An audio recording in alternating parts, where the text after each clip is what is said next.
Баршаңызға қайырлы күн, сіздермен Әсем. Бүгін мен сіздерге өзімнің әпкемнің авторлық бәлішін дайындап көрсетемін. Ерекшелігі екі қамырдан тұрады. Өте нәзік, үлпілдек бәліштің бірі. Ең алдымен бірінші қамырын дайындаймыз.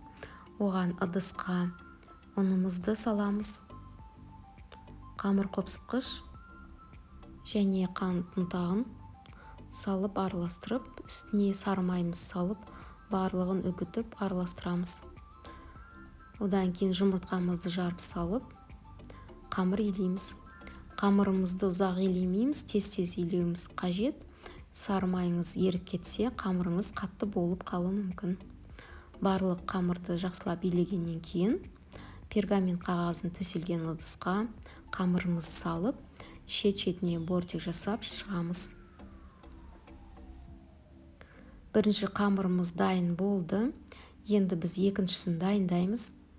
Оған ыдысқа жұмыртқаны жарып саламыз.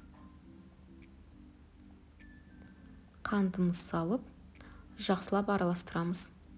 Жұмыртқа мен қант толықтай араласып, ағарып, екі есе көпіргенше араластырамыз. Одан кейін күнбағыс майын құямыз. Және қаймақты саламыз. Венчиктің көмегімен асты үстіне келтіріп араластырамыз. Ұнымызды саламыз. Ұнымызды біз екіге бөліп саламыз. Ұн және қамыр қопсытқыш. Асты үстіне келтіріп араластырамыз. Екіге бөліп салсаңыздар, ұнды сіздерге араластыру оңайға соғады. Осындай қамыр болды. Сұйық та емес, қатты қою да емес, орташа.